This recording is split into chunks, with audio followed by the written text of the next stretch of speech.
Buenas noches, apreciados estudiantes, ¿cómo están? Buenas noches, profe. Buenas noches, profe. Muchachos, por favor, ¿me pueden recordar en qué quedamos la sesión pasada? ¿Están amables?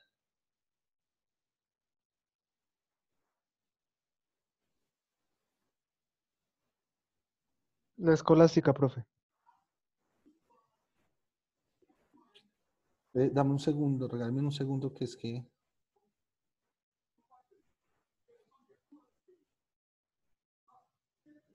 ¿Pero qué abordamos?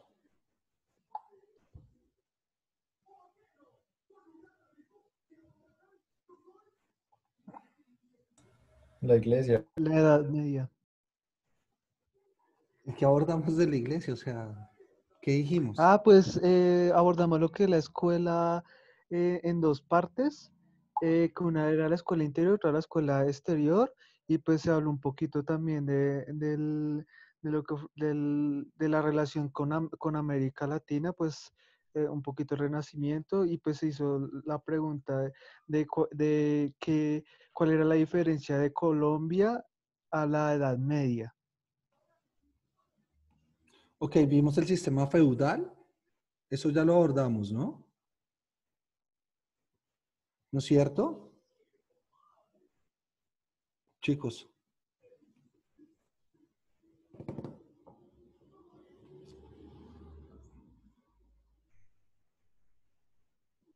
Muchachos. Muchachos, buenas noches, ¿cómo están? ¿Cómo les ha ido? ¿Qué vimos en la sesión pasada? Vimos ya el sistema feudal, ¿verdad? Vimos la transición entre el Imperio Romano, entre el Edad Antigua y Edad Media, ¿sí o no? Sí, señor. Sí, señor. Eso lo vimos. La sesión pasada estuvimos hablando principalmente de la educación, ¿sí? Y de la importancia de la educación, ¿no es cierto? ¿Sí o no? Sí, profe. Señor, Ok, entonces ahora sí vamos a entrar a hablar del modelo escolástico, ¿cierto?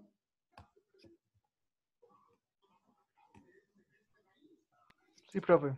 Vale. La duración, sistematización.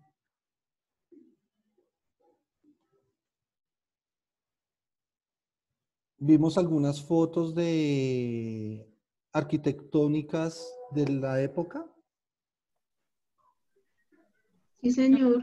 Ok, perfecto. Entonces, simplemente desde acá. Bueno.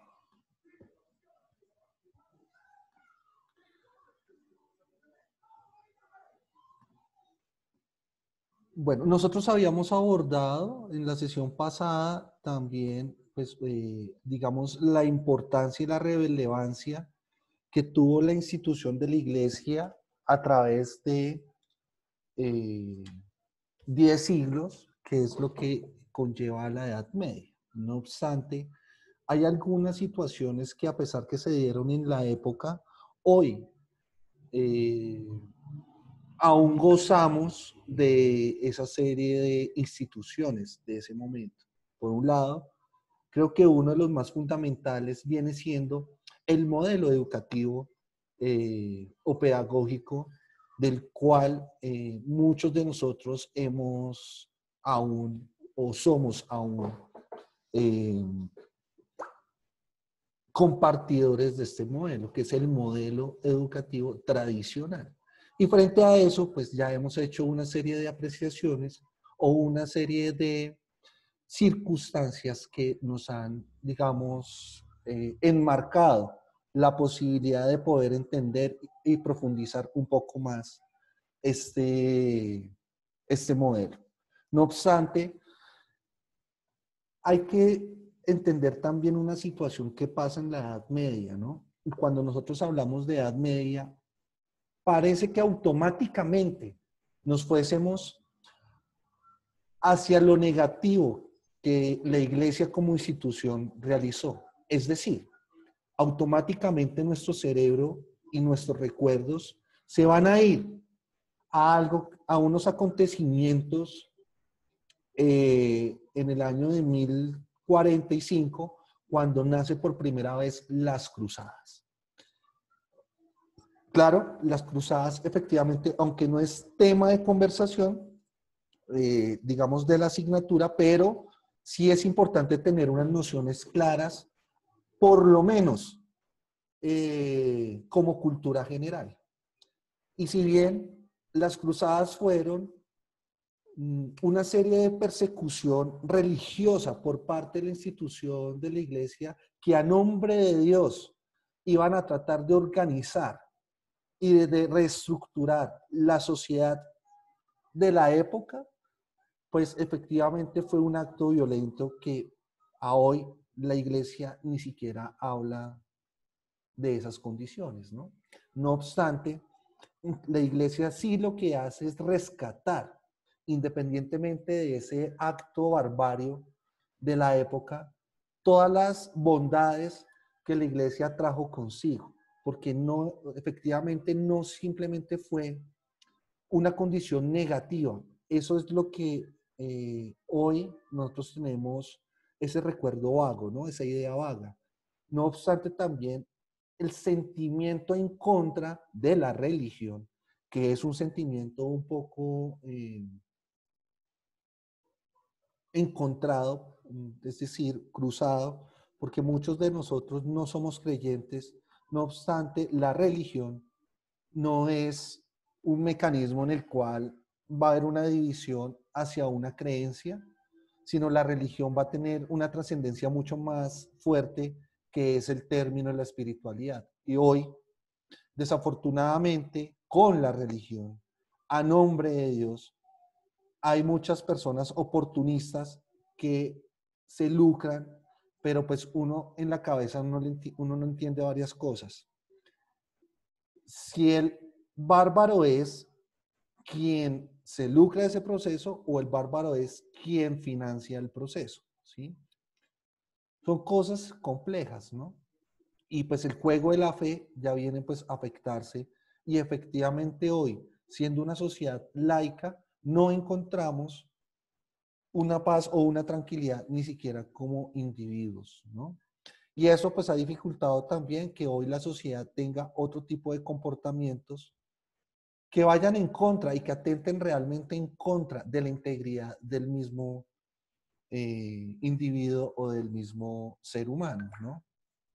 Odios, pasiones, situaciones encontradas que nosotros vamos a tener allí, pues van a hacer que el ser humano se comporte de ciertas maneras. Pero si bien hoy el cristianismo tiene que jugar un rol mucho más significativo al interior de las sociedades, no como institución, ojo, no es una institución religiosa, no es una institución católica, no es la institución de la iglesia. El cristianismo es un concepto. Pues muchos de nosotros que no creemos, o bueno, y ustedes, no sé, pues yo sí soy creyente, pero independientemente de la creencia o el credo que tenga, creo que ese es un fenómeno, el término del cristianismo, el ejercicio del cristianismo, que hace que nosotros tengamos ciertas conductas que son punibles.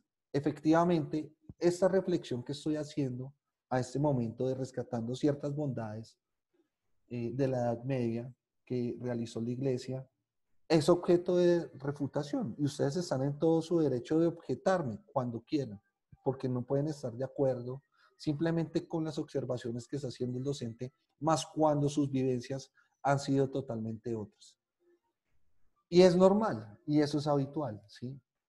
Pero lo que sí debe ser significativo es que nosotros debemos aprender a realizar la siguiente situación, apreciados estudiantes y estudiantes. Y es poder delimitar realmente cuál fue la importancia de los fenómenos y los factores que sucedieron en esa Edad Media.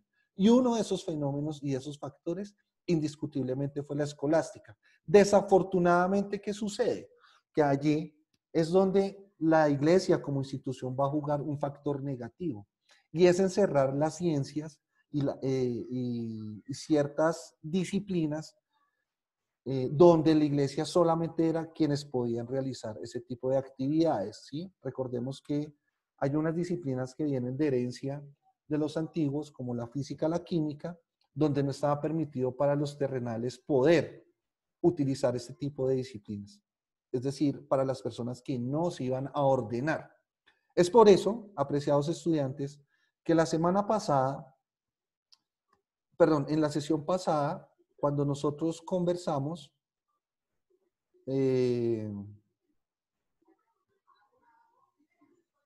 perdón, un momento.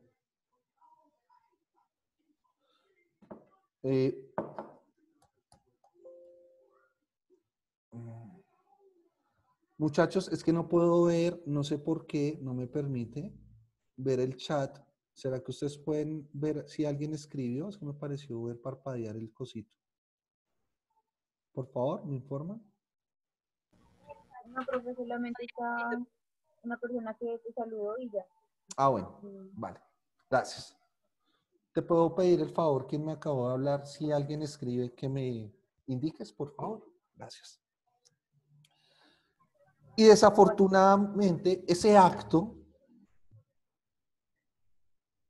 donde la iglesia empieza a apoderarse de esas situaciones que efectivamente hacia los ojos del occidental está mal visto, permitió tener avances significativos. Por esta razón es que la sesión pasada hablé de la escuela, porque precisamente en la escuela va a ser ese proceso formativo inicial, es decir, cómo se van a ordenar aquellas personas que van a ser parte de ese clero. Y por un lado, pues estaba la escuela nueva, o digamos la escuela alta y la escuela baja, ¿no es cierto? En la escuela alta, ¿quiénes eran los que estudiaban? ¿O eran los que iban a estudiar para hacer qué, muchachos?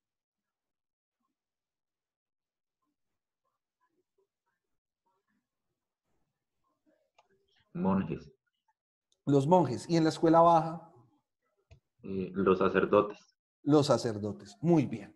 Entonces, pues si bien yo tenía alguna intención de poder estudiar a profundidad otro tipo de disciplinas, donde pues sabíamos que el dominio lo ostentaba la iglesia, pues indiscutiblemente tendría que irme por la línea de los monjes. Pero recordemos que también es un proceso excluyente, en la medida en que quien se ordenaba como monje, pues era una persona que tenía los recursos económicos, porque también podía pertenecer de la línea del el monarca o el rey, ¿no es cierto?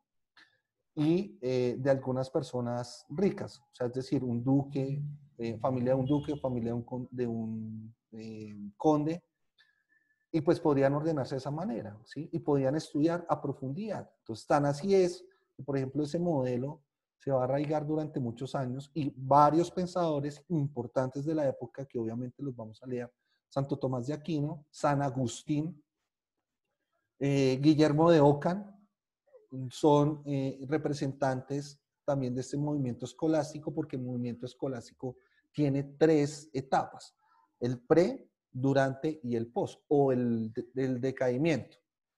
Pero quiero hacerles una pregunta, apreciados estudiantes, después de seguir comentándoles o narrándoles todo eso.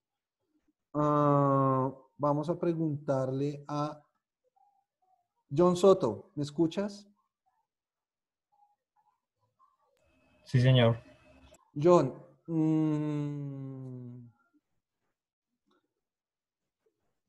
¿qué es ese movimiento de la escolástica? ¿Para qué es? ¿O qué entiendes por la escolástica? Era más o menos como un método de estudio, como para comprender las cosas. Ok, muchas gracias, John. Juan Sebastián Amaya. Sí, señor profe, la escolástica para mí era como un método de la antigua, pues donde ellos utilizaban, digamos, algunas estrategias para el aprendizaje. Ok. Ricardo de Subiría. Ricardo tiene puro apellido de familia prestigiosa y especialmente abogados, ¿no? Ese de Subiría es un apellido costeño, si no estoy mal. Ricardo.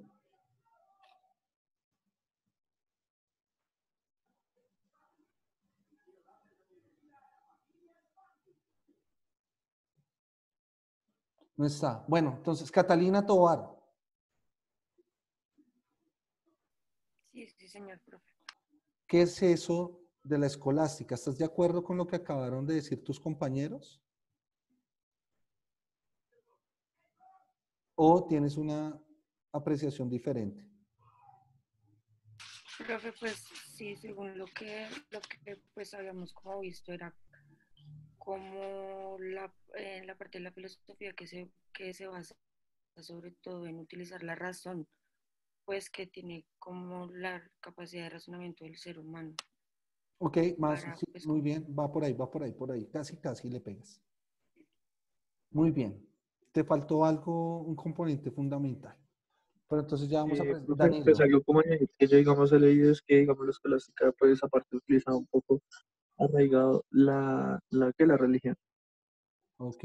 pues sí, o sea, ellos intentan como la finalidad como tal es buscar como explicaciones razonables a pues a los acontecimientos religiosos. Sí, Pues era como sí, lo muy que bien. tengo. Listo. Entonces ya vamos a entrar en profundidad un poquito más del concepto. ¿Y por qué quería preguntarles eso, muchachos? Porque efectivamente tenemos que tener en cuenta unos elementos fundamentales de ese movimiento escolástico en el cual hoy la iglesia aún se funda, ¿no? O sea, hay una iglesia también pensante, una iglesia católica pensante. Y pues eso implica que también haya una interpretación muy subjetiva dependiendo de la orden sobre los fenómenos sociales, pero ya vamos a entrar allí. Quiero entrar a explicar otra situación antes de dentro de los procesos formativos. Entonces, ya sabemos que hay una escuela inicial, herencia del liceo y la academia, etcétera, que es lo que hemos venido diciendo, y hay dos líneas. Pero entonces quiero hacerles otro tipo de preguntas. Si bien la escuela estaba abordando, perdón,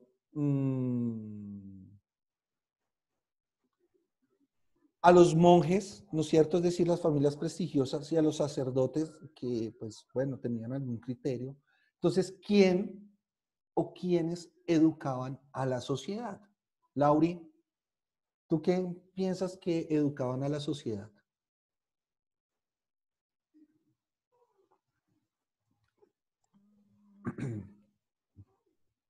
O sea, ¿qué pienso de que educaban a la sociedad? No. ¿Quién? ¿Por ¿Quién qué? consideras que educaba a la sociedad? O sea, ¿quiénes? ¿O quiénes educaban a la sociedad? Hay dos Pues grandes mayor, grupos, ¿no? O sea, mira, préstame atención. Entonces, está la escuela alta y la escuela baja.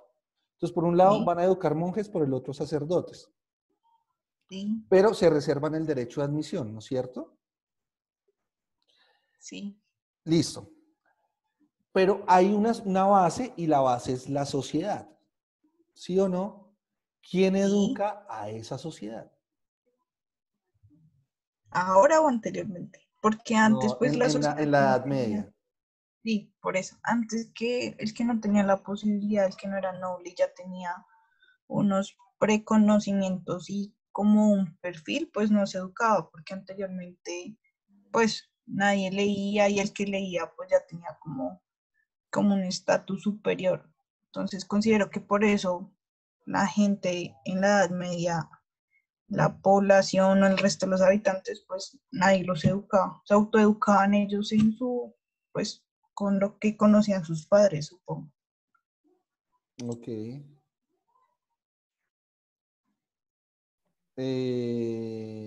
Ricardo Torres. Fabián, que levantó la mano. Señor. Hola, profe, ¿qué tal? Hola. Profe, desde el punto de vista, digamos, del modelo como de organización que nos diste ahorita, yo considero que en ese caso, digamos que serían como tal los sacerdotes, porque digamos que pertenecen a la iglesia como baja, que digamos, por decirlo así, como que tienen digamos que ¿cómo dijera eso? Se me fue la palabra, profe. Tienen como digamos que están estrictamente como relacionados con la sociedad, o sea, si me hago entender, como que tienen un acceso directo como tal a la sociedad.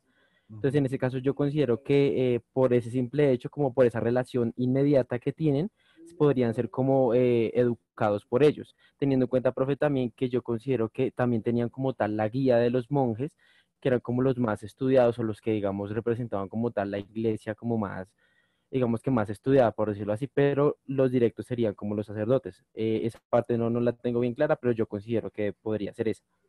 Listo. Solamente quería decir eso, profe. Bueno, muchas gracias por tu intervención. ¿Quién más levantó la manito? Jorge. Pues digamos, a veces por lo que uno entiende o digamos uno se ilustra, creo que digamos los que se encargaban como digamos de cierta educación a la parte social, digamos, no a la élite, sino a la social, serían los monasterios, ¿no? A través de los monastas o de los monjes, se podría establecer, ¿no? Ok. ¿Alguna otra apreciación?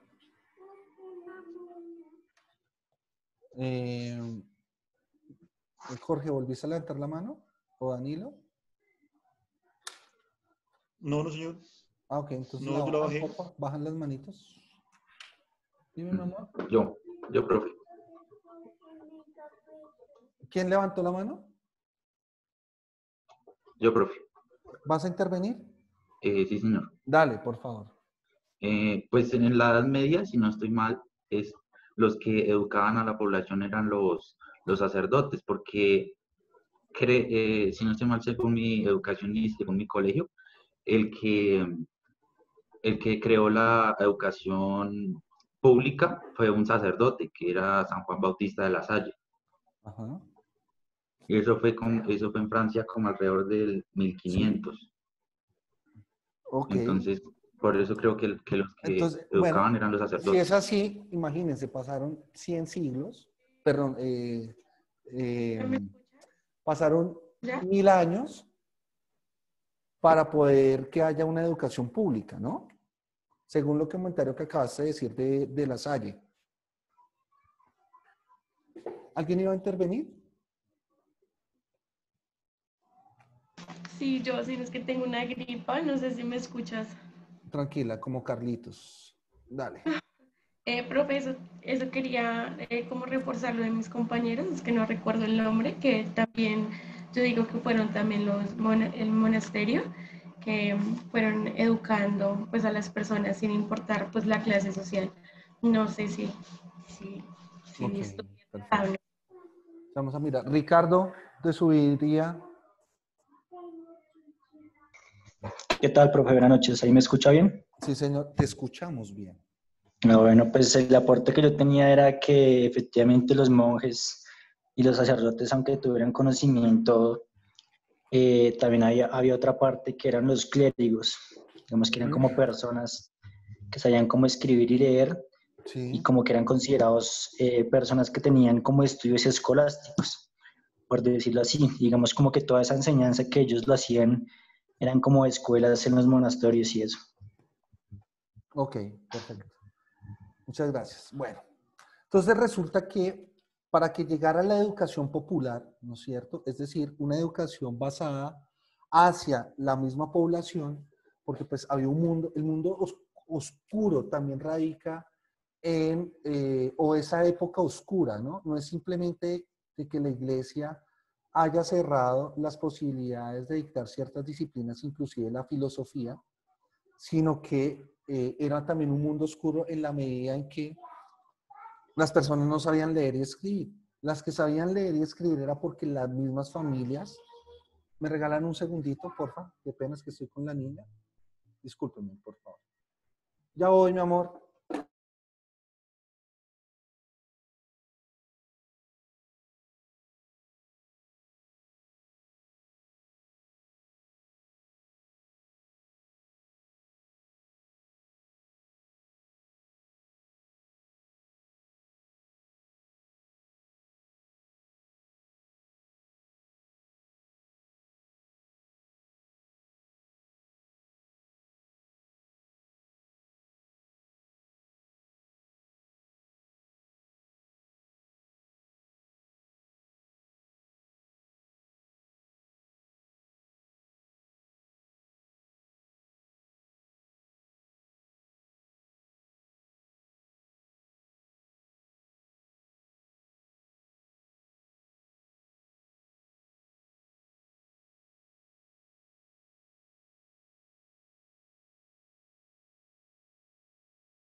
Gracias, muchachos. Qué pena con ustedes.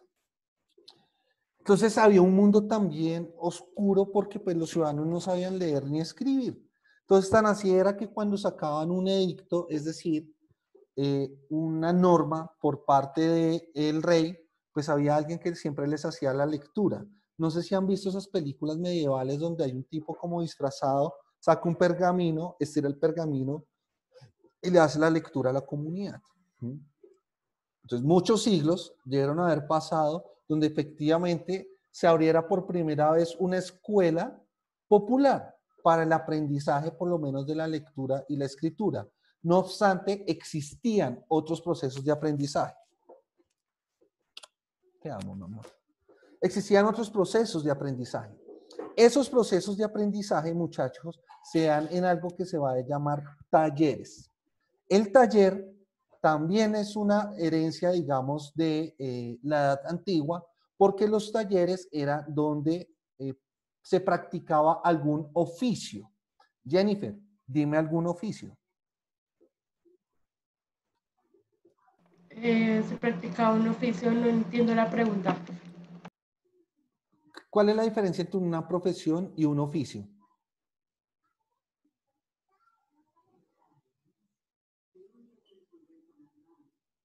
Jennifer. Policía. Ok. Ve y comes una frutica, mi amor, sácala de la nevera, no hay problema. Un oficio puede ser un zapatero. Claro.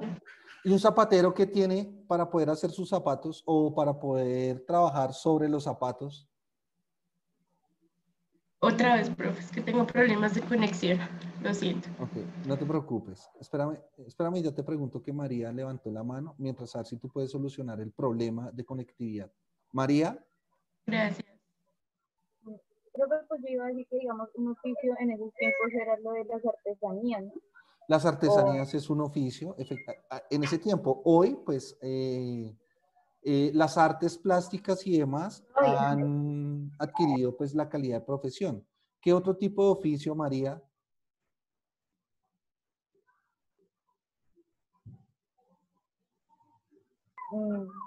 No sé más, profe. Digamos de la época. ¿Qué se les ocurre, muchachos? Cualquiera. Herrero.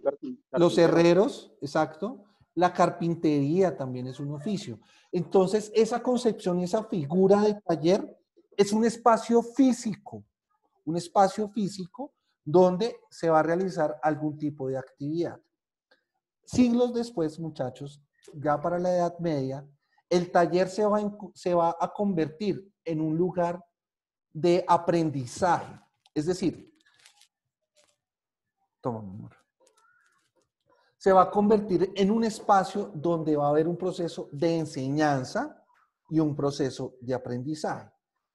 Las personas que son los dueños de los talleres, de ese espacio, de ese oficio, se van a conocer como maestros.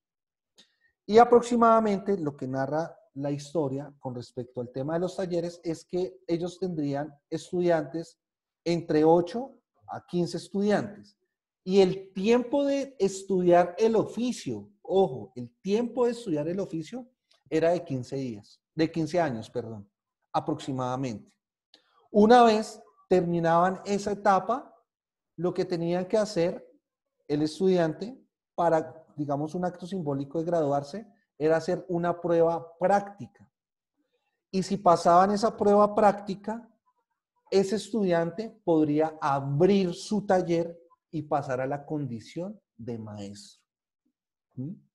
Entonces, normalmente, los estudiantes ingresaban a aprender esos oficios aproximadamente a la edad de 12 años, cosa tal que a los 27 o 30 años pudieran abrir su taller y de esa manera poder subsistir también, porque pues recordemos que una de las condiciones importantes de la Edad Media es que empieza a haber un crecimiento progresivo de la población.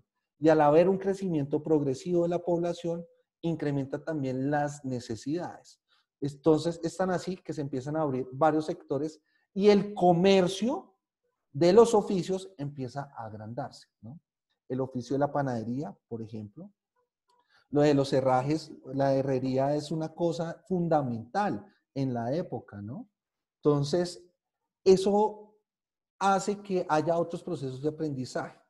Y así se mantuvo durante muchos siglos hasta cuando llegó la escuela y ya todos empezaron a estudiar. ¿Por qué? Porque en ese momento que también llega la escuela, más o menos hacia el siglo XV, va a llegar la universidad. O sea, se va a crear la universidad como tal. Y la universidad ya va a ser un espacio mucho más abierto, no simplemente para la iglesia, porque la universidad va a ser una de las condiciones de las cuales va a dar tránsito a la edad media, a la edad moderna. Sí, pero eso lo vamos a ver un poco más adelante. ¿Esto sí es claro, muchachos? Pura cultura general, ¿sí o no? Sí, señor profe. Sí es claro, o sea, lo importante es que tenga las claridades y que yo sea también claro en el momento de expresar. Ahora sí, entonces, ya teniendo claridades cómo es el proceso de aprendizaje, ya sabemos que hay una escuela, digamos, experimental para unos excluyente, ¿no? Los monjes y los sacerdotes, pero los sacerdotes van a jugar un rol importante también en la construcción de sociedad, el sacerdote, no el monje. ¿Listo? Ese monje, entonces, esos monjes van a montar un movimiento. Es decir, ese movimiento se va a basar también en la filosofía. La filosofía es una ciencia en la cual, sobre la Edad Media, ningún terrenal podía estudiarla, excepto aquellas personas que estaban vinculadas a su proceso formativo dentro de la iglesia. Era un veto de los que estaban allí. Ese veto, pues era, digamos que es uno de los actos más complejos que tiene la iglesia durante la Edad Media, ¿no? Digamos que es una barbarie, por decirlo de alguna manera, porque el conocimiento parece que fuese algo egoísta y solo para ellos. Y esa herencia filosófica, que toman esencialmente el pensamiento aristotélico, empiezan a explicar y a vincular algunas condiciones sobrenaturales o naturales también para explicarlo desde la razón. Es por eso que la escolástica se para en dos pilares fundamentalmente, que era lo que decía alguna de sus compañeras que yo le dije que casi atinaba. La atinó a una, que es la condición filosófica desde la razón, pero la otra es la fe. Antes de montarse ese movimiento escolástico, es muy importante tener en cuenta que en la iglesia había también algunas situaciones que eran inexplicables, ¿sí? Y como no se podían explicar, adivinen a quién le atribuían el nacimiento o el génesis de esas condiciones. ¿A quiénes, muchachos? ¿O a quién? ¿A quién se les ocurre? No la escolástica, Catalina, sino, por ejemplo, si estamos en la Edad Media, ¿no? Entonces ubiquémonos en la Edad Media. Catalina, ¿me escuchas? Sí, profe, acá estoy. Ok. ¿Estás bien? Sí, sí, señor. Ah, bueno. Entonces estás acostada. No. Listo, Catalina. Entonces, estamos todos ubicados en la Edad Media. Digamos que hay un fenómeno social que no se puede explicar. Cualquiera. El fenómeno de la violencia. Por tocarte un tema. Entonces tú, en esa edad, como eso no se podía explicar, ¿a quién le atribuías ese tipo de fenómenos? O esas cosas que eran inexplicables. ¿A Dios? ¿A la fe? A Dios. Fe? No, a Dios. Porque Dios es el supremo creador. Entonces, si yo no sabía algo, Dios fue quien lo creó. ¿Sí? Pero si yo generaba un nuevo conocimiento, hablándolo desde el conocimiento científico, Dios es el que me dio a mí la posibilidad para poder crear ese conocimiento científico, ¿sí? Entonces, el mundo va a girar en torno, por un lado, al monoteísmo y al otro lado, a la creencia de Dios. Para la iglesia, la epistemología de ellos nace en el año 0, es decir, en el nacimiento de Jesús. Ahí es donde nace todo el cuento epistemológico de la iglesia, ¿sí? Para ellos es la panacea. Ahora, Claro está que no pueden echar en saco roto los conocimientos que vienen de la antigüedad, porque los conocimientos que vienen de la antigüedad, recordemos que la escolástica la va a hacer uso esencialmente con Aristóteles, como ya les había planteado. Entonces, para ellos, ese es el punto de partida, el punto cero. De ahí para acá, todo es el conocimiento científico que tiene la iglesia. Entonces, ese uso de la fe y la razón es lo que va a fundamentar o va a ser la base o el pilar del movimiento escolástico. ¿Sí es claro, muchachos?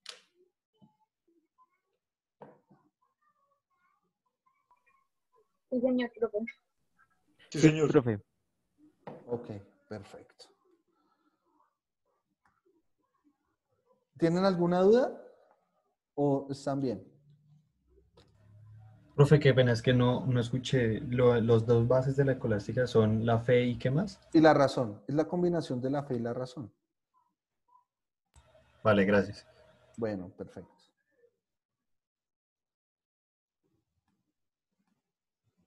Bueno. Ellos van a utilizar algún método. ¿Quién estudia acá derecho, muchachos? ¿Alguno está estudiando derecho?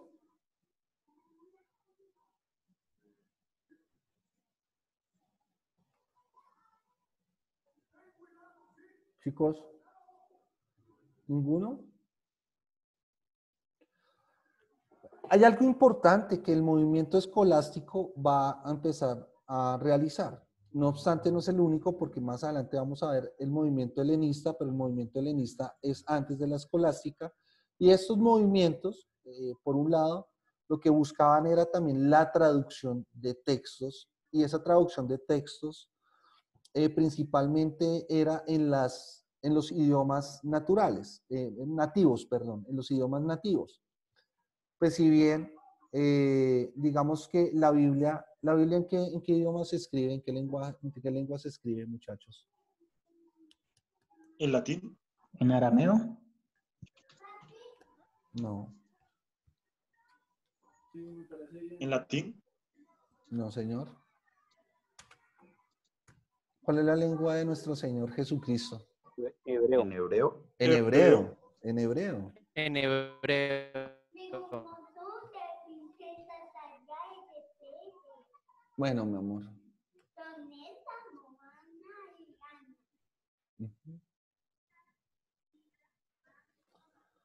En hebreo, ¿sí? Entonces, lo que buscaba también estos dos movimientos, el de la escolástica y los helenistas, era poder hacer unas traducciones de tal manera que esa traducción fuera lo más hermenéutico posible. ¿Qué se entiende por ese término de hermenéutica, muchachos? ¿Lo habían escuchado? ¿Saben qué es? No lo había escuchado, profe. Profe, yo lo había escuchado, pero la verdad no tengo presente ya qué es, la verdad. Bueno, cuando nosotros hablamos de la hermenéutica del texto, es decir, que es tal cual como está en el texto. David, señor. Profe, la hermenéutica no es un proceso de interpretación entre texto y pues de quien lo está leyendo. Es un método también, porque es que se va a pasar dentro de ese método, es decir, la interpretación de textos como tú lo estás diciendo, ¿sí? Ese va a ser un método para la investigación, por ejemplo, el método hermenéutico, ¿sí? Pero no obstante, también la hermenéutica frente al proceso de la interpretación del texto, lo que va a hacer con algo que se llama, por eso a preguntar si había un abogado, con la exegética, digamos que es otro término que se utiliza mucho en el derecho, es poder que haya una traducción literal de los textos antiguos, ¿sí? En el idioma que necesitaban. Pues traducirlo. Porque ellos buscaban esto, esencialmente. Porque no querían que existiera un grado de error en el momento de la traducción, es decir, tal cual estaba. Y ellos estaban siendo conscientes que en la medida en que iba avanzando la evolución del ser humano, esos idiomas, digamos, nativos, iban mutando y se iban perdiendo en el tiempo, ¿sí? Pues hoy Prueba de ello es que el latín, el hebreo, por ejemplo, son lenguas que ya tendieron a la extinción, ¿no? Son muy pocas personas las que hablan latín. De hecho, la iglesia inicialmente era una de las que mantenía la tradición de hablar otro tipo de lenguas no tradicionales, como el inglés, el francés, el alemán, ¿no? Otro tipo de lenguas, lenguas antiguas, pero ya no es un requisito. Entonces, más está yendo a la extinción. Nosotros en la universidad gozamos o tenemos la fortuna de tener un docente que se llama Teodoro, y él es uno, digamos, en Colombia, que es uno de los pocos que sabe de latín y de griego. Y él dicta unos cursos libres en la universidad, ya es un señor de edad, unos cursos libres de estas lenguas que van a la extinción. Entonces, ustedes se lo encuentran, si es conocido de él, y entonces dice, joven tal. Entonces, por ejemplo, joven John. John viene el griego no sé qué tal vaina que significa esto, y por lo tanto tu comportamiento y conducta, y empieza a hablarle uno así. ¿Sí? Pero bueno, entonces la idea de esa traducción es que fuese lo más certera posible, ¿sí? ¿Cuál es el objetivo de que realmente ese tipo de traducciones fuese así, muchachos? ¿Ustedes qué creen?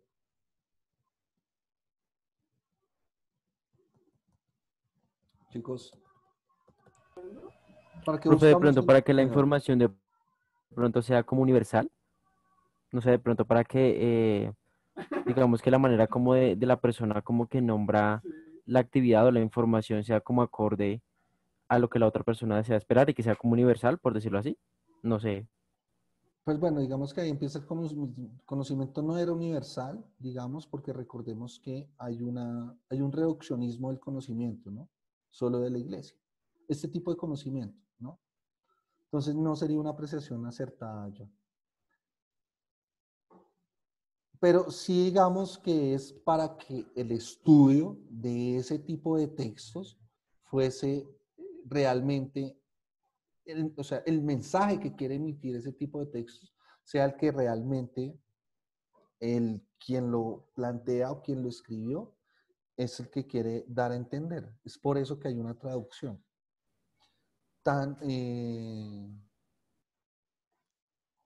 Digamos que se dan ese tipo de traducciones, ¿sí? Entonces, es para que no haya una diversificación de la información. Ahora, ¿por qué digo esto? Porque normalmente no permitían que existieran varios criterios como hoy, ¿sí? Entonces, por ejemplo, si nosotros hacemos una lectura, cada quien tiene una postura de la lectura. Ellos trataban que la lectura que se le hiciera a ese tipo de textos fuera una lectura también homogénea, ¿sí? Y entonces esa lectura homogénea va a permitir que al transmitir el mensaje sea el mismo mensaje que transmite cualquier monje o sacerdote en el momento de predicar, por ejemplo, la palabra del Señor, ¿sí? El mismo. O sea, no va a permitir que cada quien tenga un pensamiento diferente.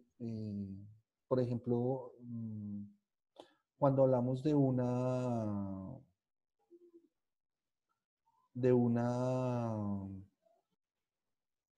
se me olvidó el término, como está escrito en la Biblia. No es una fábula, sino, yo les había dicho, ¿no, chinos? ¿De ¿Una qué forma? parábola? No. ¿De qué forma es que está escrita la Biblia? ¿Paradojas? No. Metáforas. Metáforas, muy bien. Entonces, es decir que cuando alguno de esos sacerdotes, entonces el sacerdote Danilo Gómez va a hablar sobre David y Goliat, por ejemplo, pues eso no va a permitir que haya y el monje Fabián Raño, los dos vayan a hablar sobre la metáfora de David y Goliat, pues sea el mismo resultado. Es decir, no va a permitir de que cada uno tenga una interpretación diferente, sino que realmente el mensaje que se quiso transmitir con con esa metáfora, pues se transmita a las comunidades como debe ser cuando se predica. De igual manera, recordemos que esto solo es para la enseñanza, o es la traducción esencialmente de textos antiguos. Textos antiguos. ¿Listo? ¿Eso qué significa? Que efectivamente pues va a tener un significado y un valor importante para las comunidades religiosas, ¿sí? Y va a empezar a haber una diversificación al interior del catolicismo, como hoy pues lo podemos conocer. Es decir, se van a empezar a formar muchas órdenes. ¿Y por qué? Porque no todas van a estar de acuerdo con la interpretación que se le da a esos textos antiguos. Entonces, de tal suerte que si bien existía, digamos, una escuela hermenéutica exegética, pues habían otras que podían pararse desde otro modelo y empezar a abrir su línea de aprendizaje a partir de ese modelo. Y producto de ello, pues hoy existe en el nivel mundial muchas órdenes, ¿no? No es solamente una. Por ejemplo, en Bogotá, las iglesias que nosotros vemos católicas que hay en la ciudad de Bogotá, ¿ustedes consideran que pertenecen a la misma iglesia?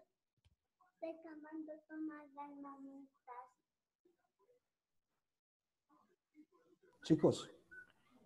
Profe, yo pienso que de una u otra manera sí.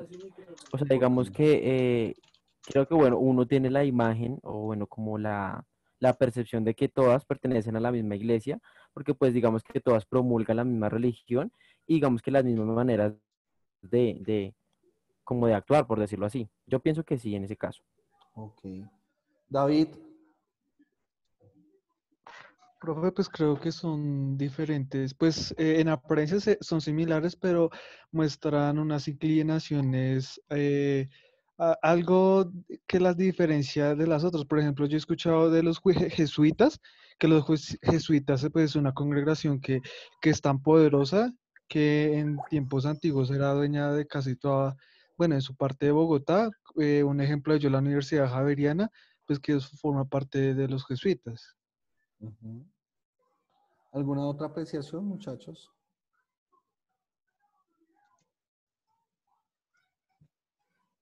Chicos. Entonces, efectivamente, digamos que lo que están abordando sus dos compañeros, David y Danilo, es que en el caso de Bogotá, hoy, Bogotá actual, Bogotá inmoderna, porque no es una ciudad moderna, está distribuida como en 3 distritos según la Iglesia Católica, ¿sí? Digamos, está la institución que es la generalidad, ¿sí o no? Y en la institución hay como unas clases de sedes que son las diferentes órdenes. Entonces, de una forma equitativa se distribuyen entre los 3 distritos la cantidad de iglesias o parroquias que hay para que haya como una equidad entre las diferentes órdenes. Entonces, están los franciscanos. Entonces, por ejemplo, yo trabajo en esa universidad que es la San Buenaventura. Una de esas iglesias es la que queda aquí en la 7ª con calle 13, con Jiménez. ¿Sí? ¿Ustedes sí han visto que hay 2 iglesias pegadas? Sí, la de San Francisco. Exacto. Entonces, esa es una.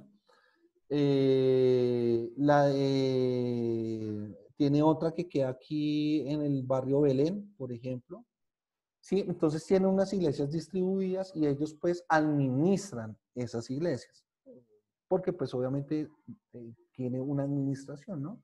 Y la administración pues va a estar a cargo de un padre o de un fray, porque ellos le llaman es fray, a un fray que pues va a hacerse cargo de la iglesia y demás. Va a haber otros padres que los van a acompañar dentro del proceso porque los van rotando por las diferentes iglesias para predicar la palabra de Dios, ¿sí? O para dar el sermón. Entonces, están divididas, ¿sí? Está, por ejemplo, los jesuitas, que es otra, que los jesuitas, pues sí, es como la orden gomela, por decirlo de alguna manera, de los padres. Y hay como unas 8 o 9 órdenes diferentes. En el caso colombiano, puede existir muchas más, pero en el caso colombiano sí son como 8 o 9.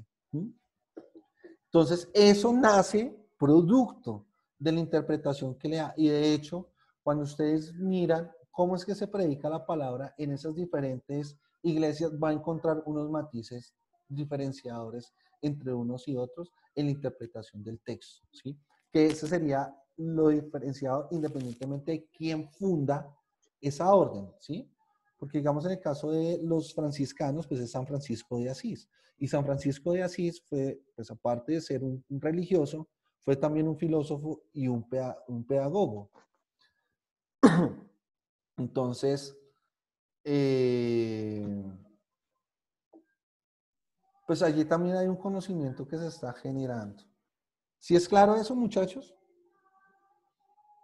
Entonces, debido a eso, digamos Sí, que señor. en la escolástica también nacen varios movimientos que van a interpretar de una u otra manera ese tipo de textos, ¿sí? No va a tener ningún cruce o peleas o pugnas entre ellos, porque pues no es una condición, o sea, esto no es un tire y afloje como el de los partidos políticos hoy, ¿sí? De que yo tengo la razón o no. Eso no es un tire y afloje, simplemente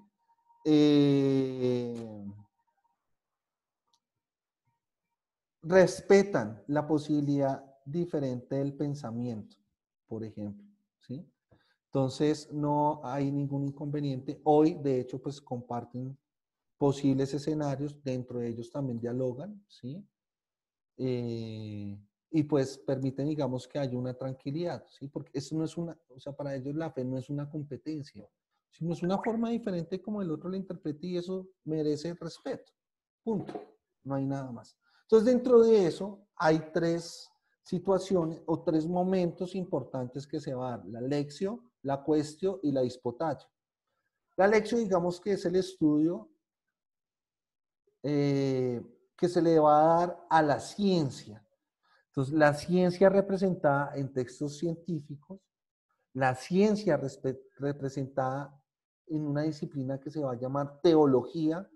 ¿Qué es la teología, muchachos?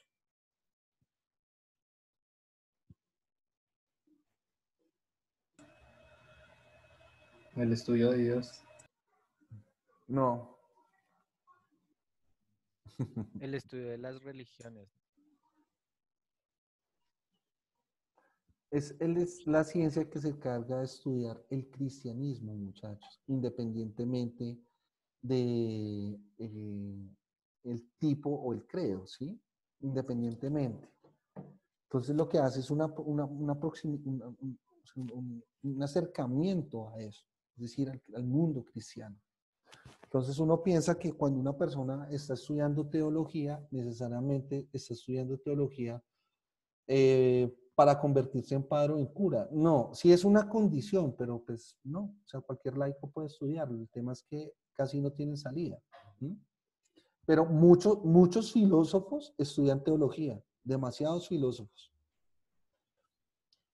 Y pues esta adquisición, digamos, de ese tipo de disciplinas, inclusive aquí el derecho empieza a adquirir unos avances significativos, porque recordemos que en la Edad Antigua nacen las leyes de las 12 tablas, y esas leyes también van a ser herencia durante la Edad Media y la Edad Moderna, obviamente, pues por una forma de organizar jurídicamente a las comunidades, pues hay que hacerle también un tipo de interpretación. Entonces, aquí no había una persona que supiera derecho y le enseñara derecho a las personas. No, era un proceso autodidacta donde se buscaba que haya un tipo de proceso de enseñanza y aprendizaje desde un sentido técnico, es decir, el tecnicismo de la norma. Lo que posteriormente, aquí quienes son de ciencias empresariales.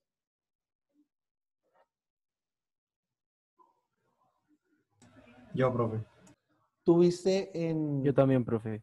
Ok, Johnny y Fabián, entonces una pregunta, o para todos los que estudian ciencias empresariales. ¿Ustedes vieron? Yo igual, profe. Vale.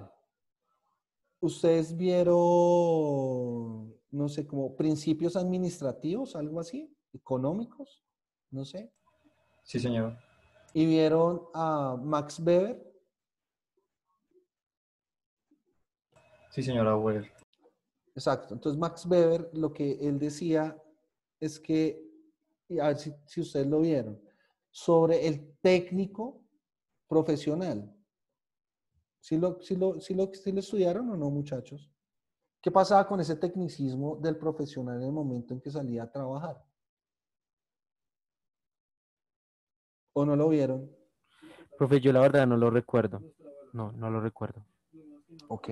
Entonces lo que indica Weber es que, miren, normalmente en la burocracia, porque él habla mucho sobre la burocracia, sí, en lo público, obviamente pues tiene un modelo administrativo interesante.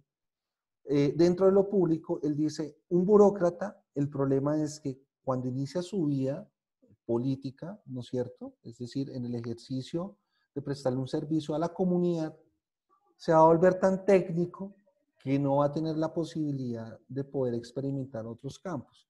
Y de hecho, hoy la carrera administrativa, es decir, para uno ser funcionario público nombrado, pues si uno no busca las alternativas de ascenso o de cambio de institución, toda la vida laboral, productiva, va a estar condenado a trabajarla de esa manera, en ese cargo, porque uno no puede coger ni para el lado, ni para arriba, ni para abajo, nada, está condenado uno a eso, exceptuando que haya una comisión de trabajo y uno por la comisión hoy, es un trámite administrativo, puede interrumpir ese cargo, dejarlo ahí e irse a la comisión máximo 2 años, ¿sí?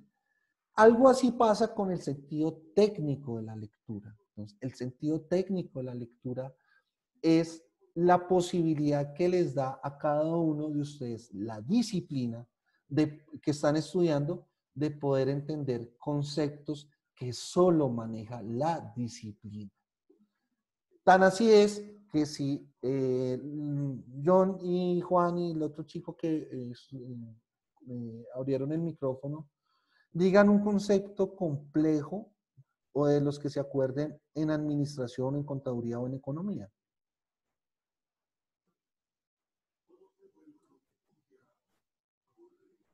¿Se acuerdan o no?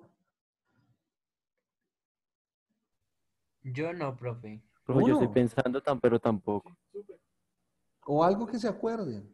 De igual manera, entonces, los arquitectos que están aquí dígame en algo que sea difícil o que tenga un grado de complejidad, muchachos.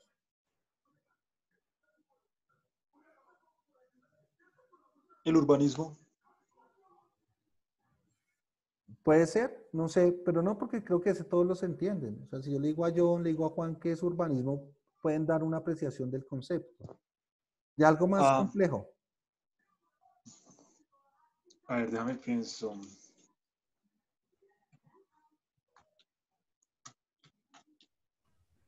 Pues yo creo, profe, que pymes, no todo el mundo sabe que es una pyme. O el BIM. ¿O el qué? Bueno, el BIM, BIM. BIM, exacto, listo. Entonces, digamos, nos vamos a ir con esas dos, las pymes y las BIM, mientras que los de arquitectura piensan otro. El ejercicio... No, la BIM es de arquitectura. ¿La BIM es de arquitectura? Ah, ok, perfecto. ¿Qué significa, mi hermano? Espérate, antes de que nos diga, John y Juan, ¿saben qué es eso? No, señor. Perfecto. ¿Qué significa? Es en inglés, significa Building Information Modeling y es un conjunto de herramientas para compartir planos o infografía de arquitectura online. Online no, sino a manera de compartir información de planos. Ok, perfecto. Es decir, que ese tipo de terminología, muchachos, solo lo adquirimos gracias. Hay un término que me gusta utilizar mucho que es de Descartes y creo que por eso me enamoré de Descartes. A las bondades que les ofrece la disciplina que ustedes están estudiando y que hoy es objeto de estudio. Esas bondades, ¿sí? Que semestre a semestre ustedes van adquiriendo. Esas bondades que semestre a semestre ustedes van adquiriendo es lo que va a ser la construcción de un lenguaje técnico en el cual ustedes se van a desenvolver. Es decir, si yo le digo a John o a Juan, como arquitecto, camine chino me acompaña a un coloquio, a un congreso de arquitectura, pues Si no hay un conocimiento previo, van a estar súper perdidos. De igual manera pasa a la inversa. Si Juan y John va a invitar a alguno de los estudiantes de arquitectura a un coloquio o a una conferencia o bueno, cualquier tipo de actividad académica, pues también van a tener ciertos grados de complejidad de poder entender lo que el panelista quiere dar a entender, ¿no es cierto? Y eso es por el tecnicismo de la norma, perdón, de la disciplina. Recordemos, muchachos, que a pesar de que uno diga profesional, nosotros no salimos profesionales, ¿no es cierto? De hecho, ese profesionalismo, considero, eso es una apreciación personal, recuerdo, objeto de toda crítica, no hay ningún inconveniente, que la educación superior no nos prepara a nosotros como profesionales, sino nos da unas bases y unas nociones. Quien realmente nos prepara a nosotros como profesionales, vuelvo a nombrar a Descartes, es ese proceso empírico que la misma vida y lo laboral nos da, no la educación. La educación nos da unas nociones. Y tan así es, muchachos, que puedo argumentar lo que estoy indicando ahorita, porque ustedes ven de 9 a 12 asignaturas por semestre. ¿Eso tiene algún sentido? Les pregunto.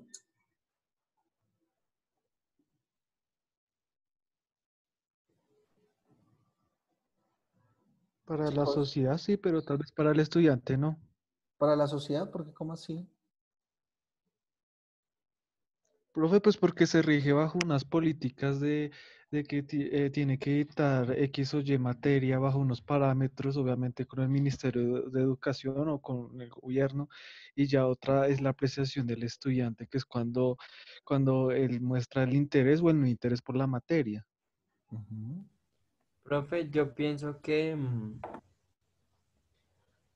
pues eso, o sea, con diferencia al colegio que uno, digamos, veía como ciertas materias en las que uno era buena para algunas, como malo para otras, pues ya en la universidad uno tiene pues como la oportunidad de pues querer estudiar, digamos, lo que uno quiere estudiar, ¿sí? En el tema en el que uno se quiere especializar. Pues de pronto no, personalmente no estoy de acuerdo, digamos, con las materias de relleno, pero Como pues epistemología. bueno, no, profe, como que, Lo dijo. pero pues yo sí pienso que, que pues digamos epistemología es chévere, digamos, uno saber pues de su historia y de todo lo que viene al hombre y todo eso, ¿sí? Pero pues si hay materias como que respecto a lo que uno estudia no tienen nada que ver. Como que las éticas, imposible, muchachos, si son 10 hermosos y maravillosos Pues, por ejemplo, créditos de éticas. personalmente, Gran Colombianía no me pareció algo así que me haya aportado mucho la historia de la universidad. Eso es para cogerle amor a su alma mater. La selectiva libres, ¿no, profe? Alguien, bueno, no me acuerdo quién fue porque no alcancé a ver, porfa, me puede recordar el nombre, que debe cumplir un precepto normativo porque lo obliga el Ministerio de Educación, ¿sí? Efectivamente, el Ministerio de Educación, por medio de una norma, la 1330, si no estoy mal, y la resolución 18583 del 2015, le dice a las instituciones de educación superior cómo debe organizar su currículum, pero no le dice cuánta cantidad de créditos, ¿sí? O sea, ya no les van a decir que las carreras que la mayoría, o sea, digamos a nivel general de la universidad, tiene como 155 créditos aproximadamente, 160 créditos, ¿no es cierto? En empresariales y en arquitectura, ¿cuántos créditos son más o menos? ¿Como 150, 160? 154 creo que son. Por eso, dentro del plan de estudios, ¿sí? Eso es igual a las de educación.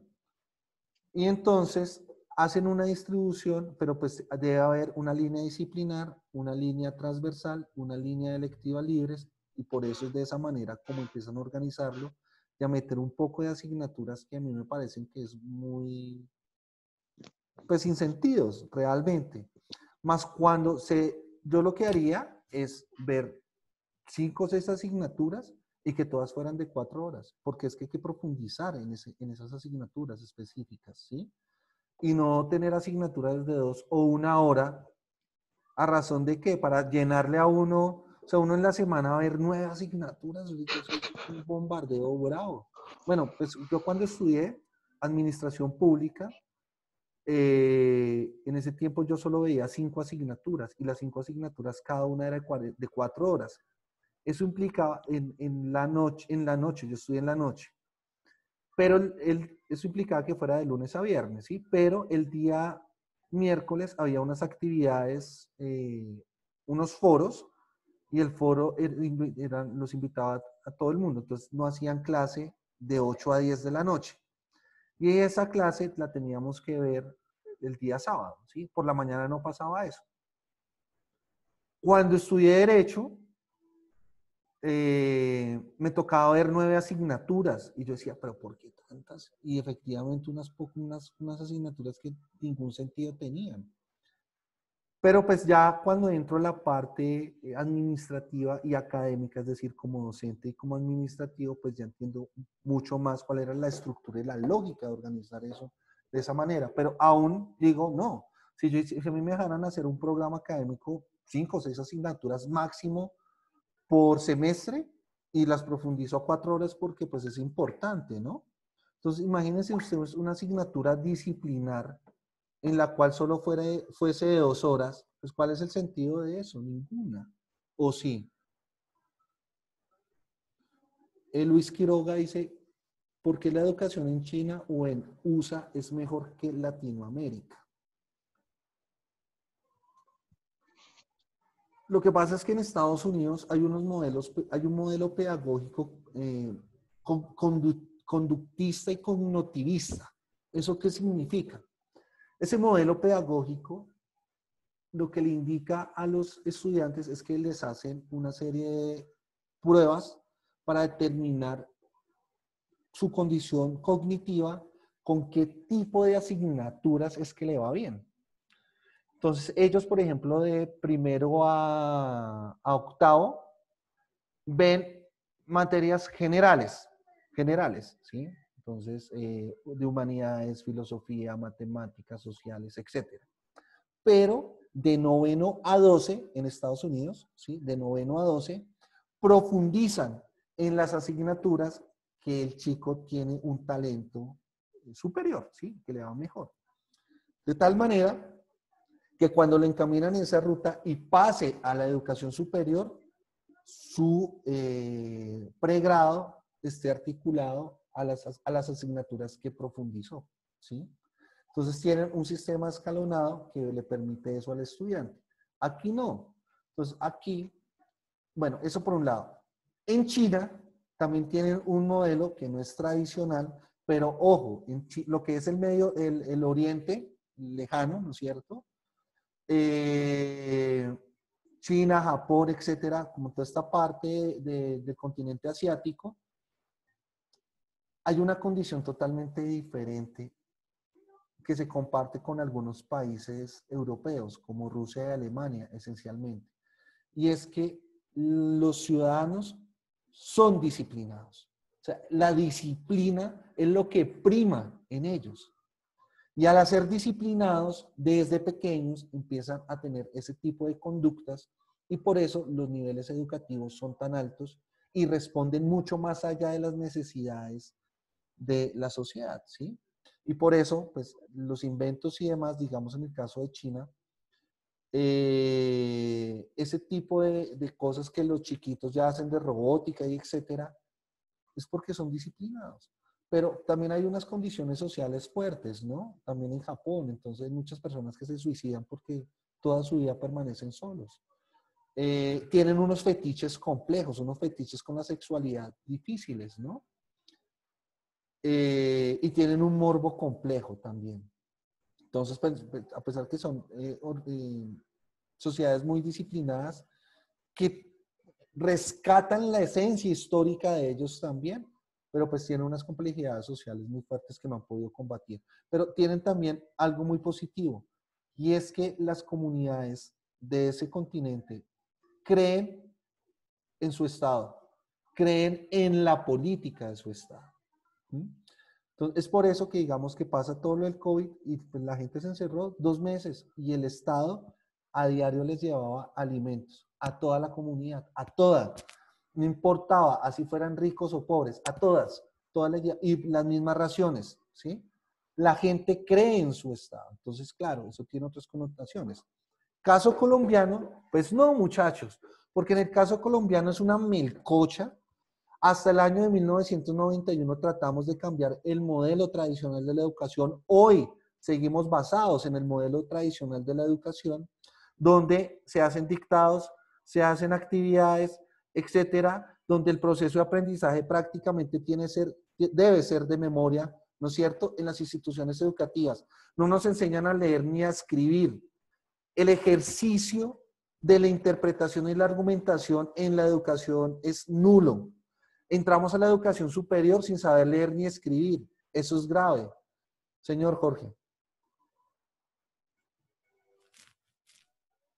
Jorge Ruiz.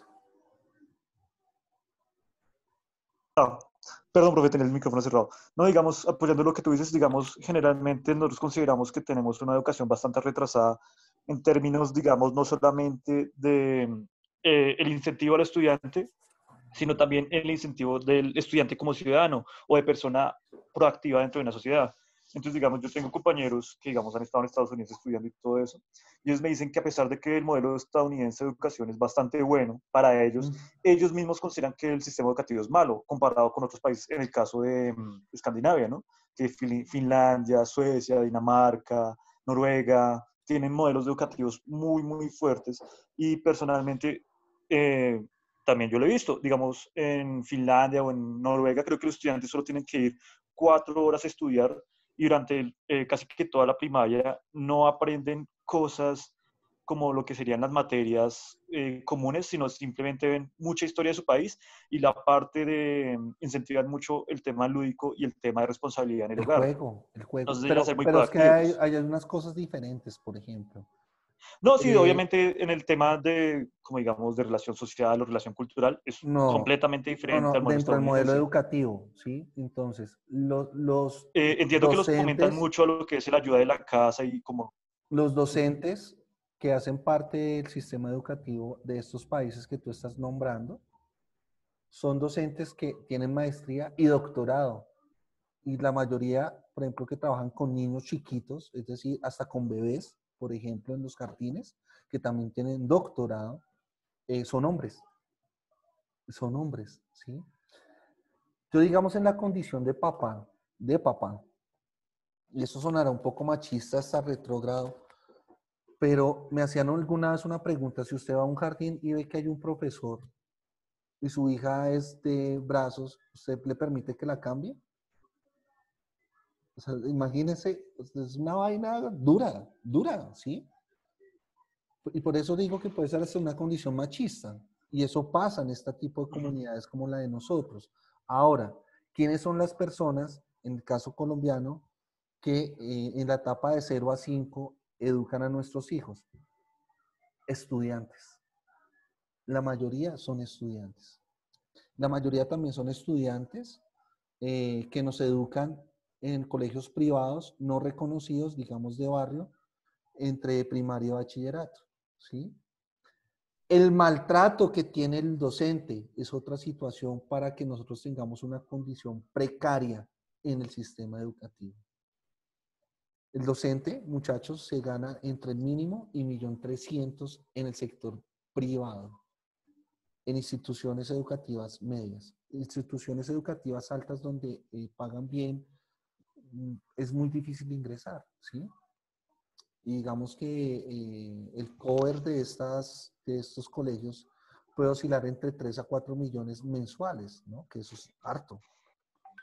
Entonces, obvio, pues el profe que entra a trabajar en estas instituciones se la echa y no, o sea, hace todo lo posible por mantenerse, porque pues si no hay una involución. El otro, pues el mejor empleador realmente es el Estado, pero el Estado tiene varias modalidades al ingreso de la educación para ser docentes, para hacer el concurso de carrera.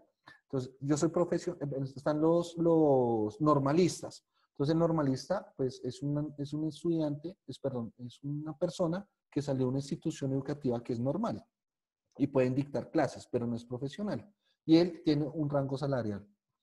Está el profesional gana 1.800.000. Con descuentos queda más o menos en 1.400.000, 1.300.000, ¿sí? Que no es mucho, ¿no es cierto? Está el docente especializado o el profesional especializado. Debe especializarse con maestría, muchachos. Y este sí gana 3 millones de pesos. Y después viene todo lo que tiene que ver con el escalafón docente. Entonces, hay un maltrato, ¿no es cierto?, hacia la educación. Ahora, las directrices que da el Ministerio de Educación pues son en vano. ¿Cómo es posible que estos pelmazos, y discúlpenme por ser un poco grosero, de dirigentes políticos que nosotros tenemos en nuestra amada Colombia, vayan a hacer un corte y pegue de la educación? Se me olvidó el país. Alguno que nombró, creo que fue Jorge. Noruega, Suecia, No, Dinamarca, no. Filipinas. Sé que Filipinas e Indonesia tienen también modelos muy Finlandia, buenos. profe. Indonesia. ¿Finlandia? Ah, Finlandia. Sí. No, pero Indonesia yo no lo mencioné. No, Pero sé que Finlandia. tiene un modelo de educación muy, muy bueno. Creo que es como el top Van a también del hacer un mundo. corte y pegue de ese tipo de modelos donde ellos llevan años investigando, muchachos, años investigando. Aquí es unas salvajadas que piensan que cortando y pegando el modelo vamos a salir de esta crisis. Eso es pura mierda. Perdón, se me fue. Eso es pura basura. ¿Sí? Eso no Caquita. es cierto. Dígalo. Caquita. Libérese, profe.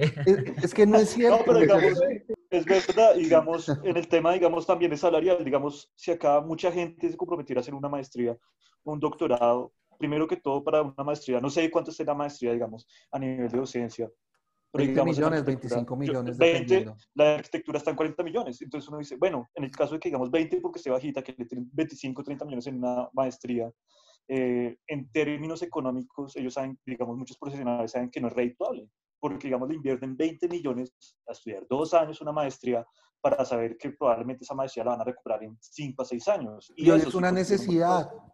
Hoy la Esa- educación postprofesional, es decir, posgrados, es una Es necesidad obligatoria, es casi que laboral. obligatoria. Es una Es casi necesidad que laboral. obligatoria.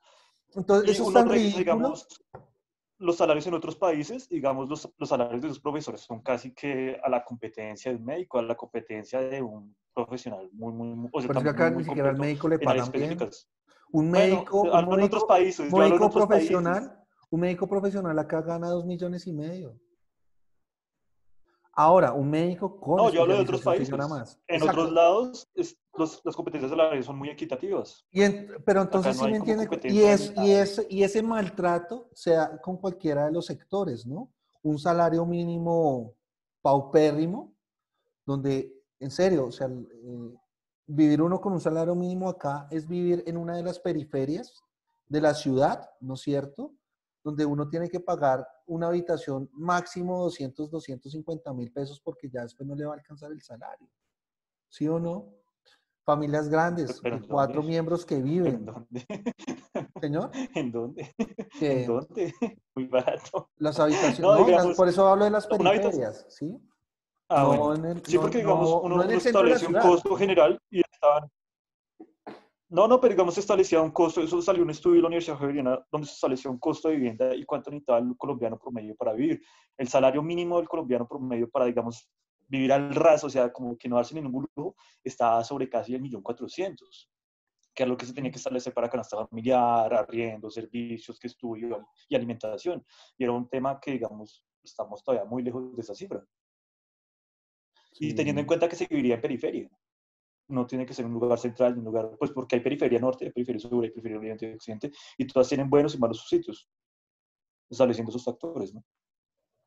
Pero bueno, el hecho es que efectivamente hay un maltrato y un abuso.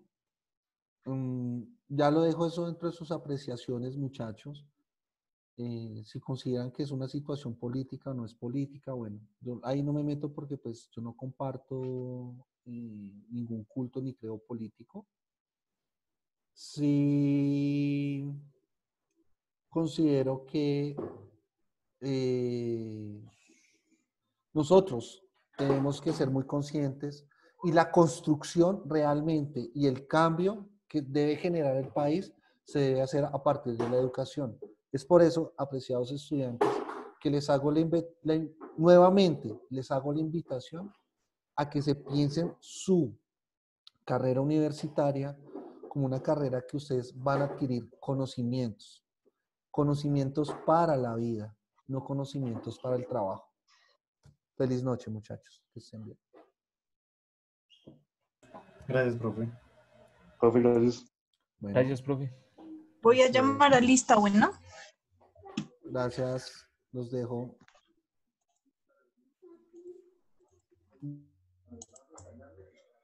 Y Juana Maya. Presente. ¿Listo? David Arevalo. Presente. David Bogotá. Presente. Y a Boyacá. Presente. Ingrid Camacho. Presente. Listo.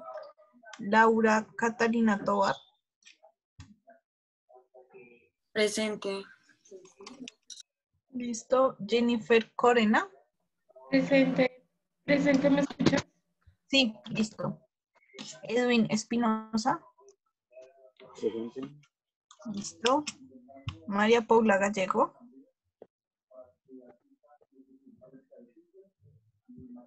María Paula Gallego. Danilo Gómez. Presente. Listo. María Paula González González. Presente. Listo. María Alejandra Moreno. Presente. Listo. Fabián Riaño. Presente, señorita. Listo. Anderson Rivero. Presente. Listo. Ricardo Torres. Presente. Buenas noches. ¿No? Laura Camila Vargas. Presente. Listo. David Belandia. Acá. Listo. Andrés Villalobos. Presente. Listo. Gabriela Villamil.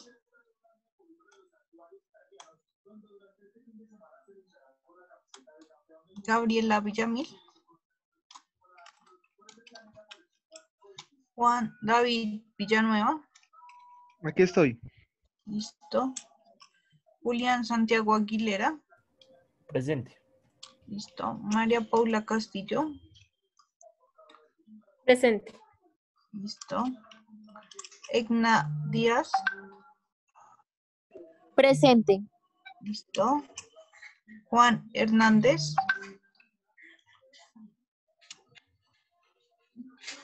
Juan Hernández. Dayana Larrota. Presente. Daniel Martínez. Presente. Listo.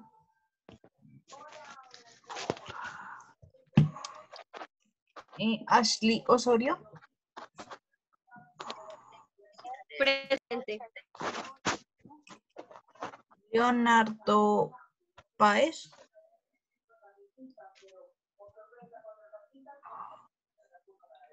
Leonardo Páez. Harry Parra. Presente. Listo. Luis Quiroga. Presente. Buenas Listo. noches. Sandra Rodríguez. Presente. Listo. Angie Rodríguez.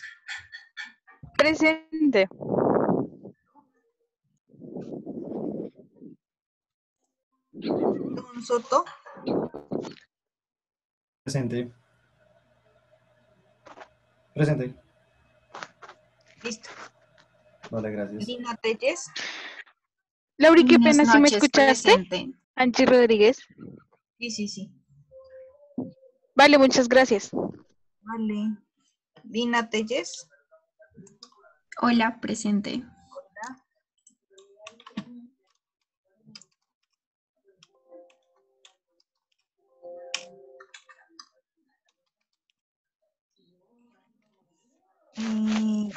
Jorge Páez, ¿qué? Jorge Pérez, Presente. vale. Y Jason Hernández, Hola, Lauri. hola, listo. ¿Alguien hace falta? ¿No? Listo. Que estén bien. Gracias.